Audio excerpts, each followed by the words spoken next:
I'm sorry, go ahead. Oh, okay. Hey, Gimel. Similarly, three villages formed by triangle. If there are 141 and third cubits between the two outer ones, the middle ones cause all three of them to become as one. You may measure except with a 50 cubit rope, neither shorter nor longer, and we may not measure except with the rope opposite his heart. If he was measuring and reached a valley or a mountain, he should span it and return it to measuring. If he reached a mountain, he should span it and return to his measuring, provided he does not go out of the tchum. If he is unable to span it regarding this Rab Dosde, Ramyani stated in Meir's name, I have heard that we pierce mountains. So what does it mean when we pierce mountains? That's an important thing to just bear in mind. When they pierce the mountains, what they're doing is they're actually instead of circumventing the mountains and carrying on the other side, so like taking sort of taking a 90 degree and carrying on to measure in that way. If they can't do it, so then what they do is they actually go into the mountain, and how they do it, they have the rope, and the guy who's walking ahead holds the rope low, and the guy who's standing behind holds it high so that the rope stays level, and then Right, going right. up steps like that to keep doing the measuring. Okay. We may not accept measurements except from an expert. If he extended the chum at one point and shortened it at another, the extended chum is followed.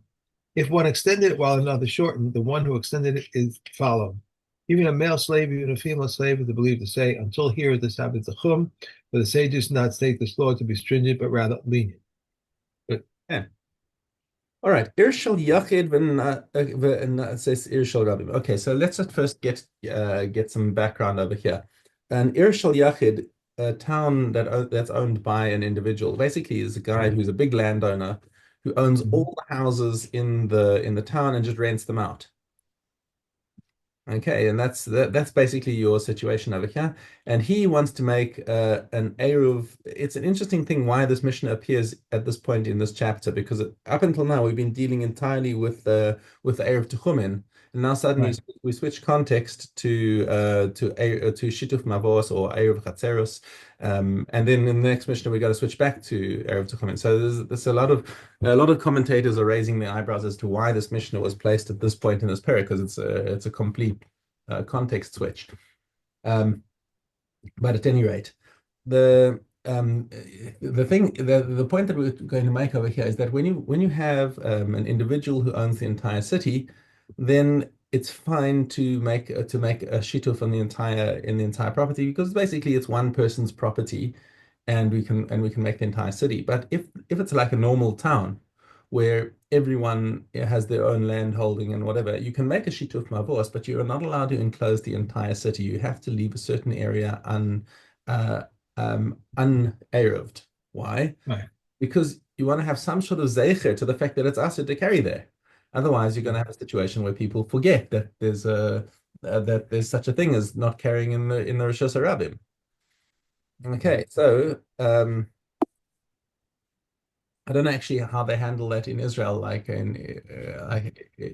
because every city has got an Arab from the Rabbanot practically, and I guess they must find some little section or whatever to leave open. That's going to be dealt with in our Mishnah as well. Okay. When I lived not before, I lived Far Rockaway before here, and then before that I lived in Plainview, and the Rub there used to make one Shabbos a week, one Shabbos a year, with no Arab. He wanted everyone to get used to not having an Arab, because everyone's used to having an Arab, and so it was a little bit hard for people. Hmm. And one time I spent a couple of Shabbos in Boston with my friend Michael in Washington Heights, where there is no Arab. And I remember we went to see a shear, and after I was leaving, I was putting my raincoat on. I didn't have it on all the way, and he grabbed me, pulled me right back in. Because you can't go out there like that. You know, I just get Hmm. used to it. I think. Yeah. Okay. So Okay. an Ishal Yachi v'Nases Shel Rabim. So the guy sold his property, and it's now becoming like a regular town. Mhm. Ma'arvin is kula. It retains its status. You can still keep the area of around, because it's still considered as if it was from its original status of a single owner, and therefore the entire thing could have an area of around it. The Shel Rabim Nases Shel Yachid, if it was a public property and one guy came and bought all of the property, Ein Mhm. Ma'arvin is kula. the same thing happens in the other direction. That we still got to remember that that this used to be all public property, and at least not public property, but individual rights. Therefore, you cannot put the Eruv around the entire city. אלא אם כן עשה חוצה לה כעיר חדשה שביהודה. You have to leave outside an area equivalent to the town called Chadasha. Okay, and Chadasha שיש בה 50 diurim, which has got 50 residences inside it. Okay, so you gotta leave out an area equivalent to 50 residences. Divrei Rabbi Yehuda, thus says Rabbi Yehuda. Rabbi Shimon disagrees, says Shalosh chatzeros shel shnei batim. You don't need to leave that much out. Just three chatzeros of two houses would be sufficient. And actually, the halacha is neither of them. The halacha, the Gemara comes and says that even in a city owned by multiple people, you just need to leave out one entrance, one residence must be left out of the Eruv, and that's good enough. Okay. Right. Misha Haya b'Mizrach. So returning to Erev Techomin, there's a guy who's in the east of the city. Amar livno, and he says to his son, Arev li b'Marav, go and put an Erev for me on the west side of the city. Or vice versa, b'Marav, Amar livno, Arev li b'Mizrach. I don't know why the Mishnah feels the need to do this, because obviously there's no preference for which direction of the compass we're talking about. Okay. Im yesh hemenu uleveso alpaim amos, if there is 2,000 amas between him and his house, and there's more than 2,000 amas from his house to the Eruv, then the Eruv was meaningless, basically, because you Right. can't have your Eruv more than 2,000 amas from where you are. Because by definition, the Eruv is the center of your Shabbos, and if you started Shabbos more than 2,000 amas, that's just a meaningless pile of food over there. Okay, so which means that he's still considered a part of his own house, because that's your default position, is that your house is where you spend your Shabbos. Okay, so then he's mutter to his house and asks to his Eruv. However, if he's positioned himself in a way that he's closer to the Eruv and he's more than 2,000 amas from his house, then it's the other way. Then the Eruv was effective and he cannot go to his house. What happens if you place your Eruv food inside the Ibur? Now, the Ibur, just to remind you, is you have cities are not regularly shaped. So let's say you have an L-shaped city. Now, the Ibur is the square that's drawn around it. Uh-huh. Okay. If you put your Eruv inside the Ibur of the city, it's a completely meaningless act, because that's part of the city anyway. Okay, so lo asav v'lo klum. That's a completely meaningless thing. You're in the city, you put the Eruv inside the city, you're still part of the city. Okay. Nesano chutz latchum, if you put your Eruv food outside the tchum of the city that you're currently in, afilo ama achas, even by one ama, ma okay. Chutz latchum, I don't think that can be that it's outside the tchum of the city, because then you wouldn't be able to reach it properly. But inside the tchum, in the area of so outside of the ibor, but within the tchum of the city. It's got to be within the tchum of the city, because otherwise you wouldn't be able to reach it. Yeah. So Masha Niskar Mafsid. So basically, then the Eruv is not a 100% benefit. It just gives you on the one side what you lose on the other side, because if you're in the city, then you could go to the west, but if your Eruv is in the east, then you gain an extra 2,000 amas to the east, but you lose 2,000 amas to the west. Do you have a diagram there? Yeah, I'll draw it for you now. No, no, I want something I want to show you here on my diagram. Do you have it? I have it. Go It ahead, looks hold it up. Yeah, now a it little bit. says it says the tichum of the Eruv at the end of the house, and then it says 2,000 cubits. Then it says tichum of house. I don't understand why that's the tichum of house. The trim of the house is where you would be able to get to if you are staying in your house. Oh, because 2000 is before that, though. It has Tecum of Erev. I'm not going to be able to read it with you holding it up to the camera because it gets blurred and it's very Is it shaky. better this way? I still can't read it. If you want to, you can take a photo and send it on WhatsApp. Okay. Um, I can get this. There we go. Where's the shadow?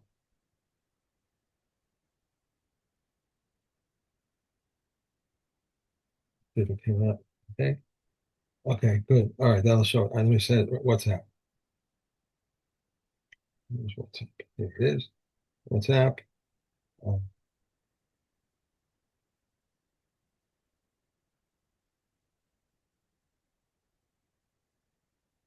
okay, it should be coming now. Everywhere. Yeah, have it? Got it, yeah. So it says show the house in the middle. Then after that house, it says 2000. Then it says Tecum of house.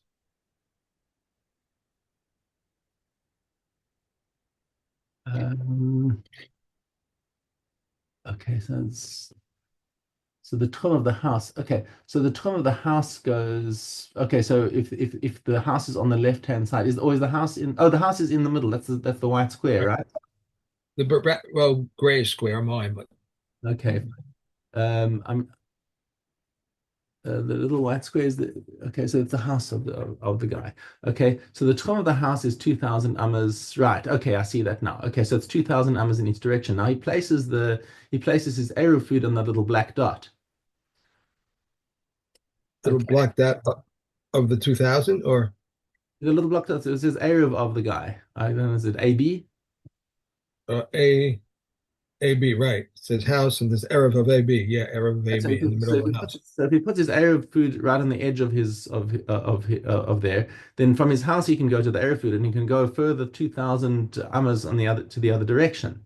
But Right, then loses is on the other side, on the south side. Because let's say that's a north-south diagram. Okay. right. So he's got the area of food on his north, and he gains an extra 2,000 amas on the north, but he loses the 2,000 amas to the south of his house because now his area is centered on his food instead of on his house. Okay, all right. Okay, that's all the point that we're making. Okay, good. Right. All right. Mishna ches. Anshe ir gedola. Um, the people who live in a large city, Mahalchin is called ir katana. They can walk through the whole of the small town. Ein anshe ir katana Mahalchin is called ir gedola. But the small town people cannot walk through the whole of the large town. How so? If a guy he's in the large city and he puts his eruv in the small city, be'ir katana v'nasan is eruvo be'ir gedola, but or vice versa, he lives in the small town and he puts his eruv in the large town. Mahalech is kula v'chutzela al paimama. Then you can you whatever town you put your eruv in, you can walk through the entire town and its surroundings for 1,000 amas. Rabbi Uh-huh. Akiva disagrees. He says that the Erev doesn't work that way. It says Ein lo ela mimakum erevo alpaim ama. He says when you put it when you're using your feet and you're staying in a city, then yes, you get to walk around the whole city. But if you're using food to make your Erev, says Rabbi Akiva, you don't get the benefit of the city around it. You just get the 2,000 amas around your food. Okay, Okay. so you understand the difference between the large city and the small city is like if the large city has got that's got the whole area around it, including the squares. And it's kind of this was a lesson that I learned post fact from Switzerland when I was staying in little Grindelwald, and I was in one of these little things outside, just on the outskirts. It's technically part of the municipality, but there's so much space between the cottages that each one is consider would be considered its own little town. But if I'd gone and made an Erev Techumen in Grindelwald Central and put an Erev down somewhere, then I would have been able to then the whole of Grindelwald would have become my town, and I would have been able to draw a square that would have encompassed the place that I was staying in. When I looked at the map afterwards, I thought that's what I should have done, but we were stuck in this little area and we couldn't move out of it. Okay. Okay, Next anyway, time you come back. Okay. All next right. time. I don't know if there'll be a next Right. time. Yeah, Okay. Gimel base. yeah, We may make an error with Demai, but with first tithe, but whose truma has been taken, and with second tithe or consecrated produce that we redeem, and kohanim with challah or with truma, but not with untithed produce, nor with first tithe whose truma has not been taken, nor with second tithe or consecrated produce that were not redeemed. If one sends his Erev with a deaf mute, a mentally deranged person, or a minor, or with someone who does not accept Erev, the Erev is not valid. But if he instructed another to receive from him, the Erev is valid. If he placed it on a tree higher than 10 fists, his Erev is not valid. Below 10 Tfakim, his Erev is valid. If he placed it in a ditch, even 100 deep, his Erev is valid. If he put it atop a reed or atop a pole, so long as it is uprooted and is stuck in the ground, even if it is 100 amas high, his Erev is valid. If he placed it in a lock and lost the key, the Erev is valid. If Eliezer says he does not know that the key is in its place, the Erev is not valid. If he rolled beyond the tefillin and a heap fell on it, or burned it, or it was truma which became contaminated, if it was still day, the Erev is invalid. If after dark, the Erev is valid. If he is in doubt, Reb Meir and Reb Yehuda say he is caught between Reb Yossi and Reb Shimon. He's caught in between. Reb Yossi and Reb Shimon say a doubtful Erev is valid. Said Yosef ben Abtumulus attested to the name of 5 sages that a doubtful Erev is valid. A yeah. person may attest. That's it. That's it. Yeah. Okay. Shabbos. Okay. Okay. Shabbos. Okay. Yud Aleph Gimel. One who throws an article a distance of 4 amas against a wall above 10 tefachim from the ground, it is as if he is throwing in the air, but below 10 tefachim from the ground, it is as though he is throwing it on the ground. One who throws an article a distance of 4 amas on the ground is liable. If one threw it to a point within 4 amas, he is rolled before, but it rolled before 4 amas, he is exempt. If he threw beyond 4 amas, he then rolled it back to within 4 amas, and he is liable. If one throws a distance of 4 amos in the sea, the sea is exempt. If there was a shallow pool of muddy water with a public domain passing through it, one who throws a distance of 4 amos in it is liable. How much is a shallow pool? Less than 10 tefachim. A shallow pool with a public domain passing through it, one who throws a distance of 4 amos in it is liable. One who throws from the sea to dry land, from the dry land to the sea, from the sea to the ship, from the ship to the sea, or from one ship to another is exempt. And if ships are tied together, we may move things from one to the other. If they are not tied together, even though they are close to each other, we may not move things from one to the other. Okay.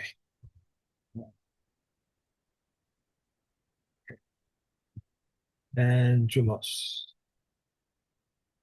Maestros. No. Okay. Dry pomegranate seed, raisins, carrots when he stacks them in a heap, onions when he peels them, and if he does not peel them, when he stacks them in a heap. Rain when it is smoothed down, and if he does not smooth it down, when he stacks it in a heap. Pulse when he sifts it, and if he does not sift it, when he smooths it down.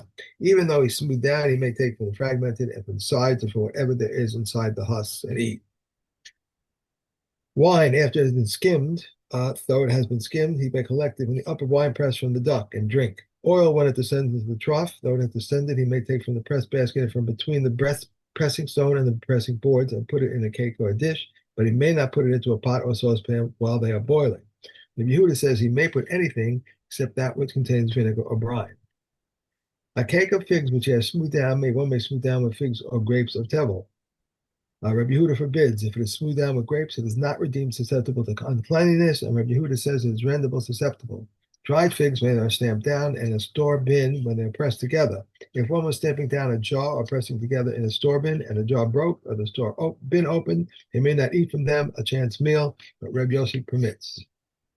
Oh, that's it. Nick Ross.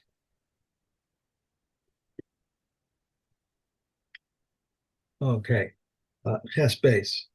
The following about carrying required tefillah. If one saw a dribbling fluid or opaque fluid at the beginning, he is tahor. In the middle or the end, he is tameh. From the beginning till the end, he is tahor. And if it was white and stringy, he is tameh. And Reb Yossi says white is like opaque. If one discharges thick drops from the membrane, he is tameh. These are the words of Reb Elazar Hizma. If one had bad thoughts at night and rose and found his flesh warm, he is tameh. A woman who emits semen on the third day is tahor. These are the words of Elazar ben Azariah. The Yishmael says sometimes it is 4 periods, sometimes five, and sometimes six. Rakiva says it is always five. Um, if a Gentile woman emitted the semen of a Jew, it is tamei. If a Jewish daughter emitted the semen of a Gentile, he is tahor. If a woman had intercourse and she went down and immersed herself, she had not cleaned out her house, and as if she did not immerse herself. The Balkari who immersed himself and did not pass water becomes tamei when he does pass water. Rabbi Yoshi says in the case of a sick man or an old man, he becomes tamei, but in the case of a young and healthy person, he's tahor. Okay. Ulin. Okay, Zion base. One may send the Gentile a thigh with a sinew of the thigh inside it because it places discernible. One who removes the sinew of the thigh must remove it entirely. And Rabbi Yehuda says enough to fill with the mitzvah of removal. If one eats an olive slice of the sinew of the thigh, it becomes 40 lashes. And if he ate it and it did not contain an olive volume, he is also liable. If he ate an olive volume of this one and an olive volume of that one, he incurs 80 lashes. And Rabbi Yehuda says he incurs only 40. The thigh in which the sinew of the thigh was cooked, if it contains the amount that it can receive of flavor, it is prohibited. How to evaluate it? Like meat and turnips. Okay. And sota. Sota gimel gimel. Before the scroll is erased, if she said, I will not drink, her scroll is hidden away and her mikvah offering is scattered on the ash heap. The scroll is not valid for use in any other sota. If the scroll was erased and she then said, I am defiled, the water is poured out and a mikvah offering is scattered on the ash heap. That if the scroll was erased and then she said, I will not drink, they force her and make her drink against her will. She hardly finishes drinking before her face becomes sallow, her eyes bulge, and her veins protrude. And they call out, take her out, so she will not contaminate the temple courtyard with tumah. If she had any merit, it held her punishment in advance. Uh, Certain merits hold punishment in abeyance for 1 year. Others hold it in abeyance for 2 years. Others hold it in abeyance for 3 years. Based on this, Ben Azai says a man should teach his daughter Torah so that she ever drinks, she will realize that merit can hold a punishment in abeyance. If Elias says whoever teaches his daughter Torah is as if though he teaches her sensuality. Rabbi Yeshua says a woman prefers one measure of sensuality than 9 measures of chastity. He used to say a foolish saint, a cunning evildoer, an abstinent woman, and the wounds of the pious, they are the ruin of the world. Rav Shimon says merit does not hold the punishment of the bitter waters in abeyance, where if you say that merit does hold the punishment of the curse-causing waters in abeyance, you diminish the aura of the waters in the minds of all women who must drink. And you defame all the undefiled women who have drunk, because it will be said that they were defiled, but merit held the punishment in abeyance. Rebbe says Maya hold the punishment of the curse-causing waters in abeyance, but she does not bear children or continue to thrive, but waste away by degrees. In the end, she dies that death. Okay. Hey, and that's I it. was only rushing because I wanted to get you out on time. So Thank you very much. have a great day. I'll see you You tomorrow. Mr. too. Chef. Good Thank day. you. What's up?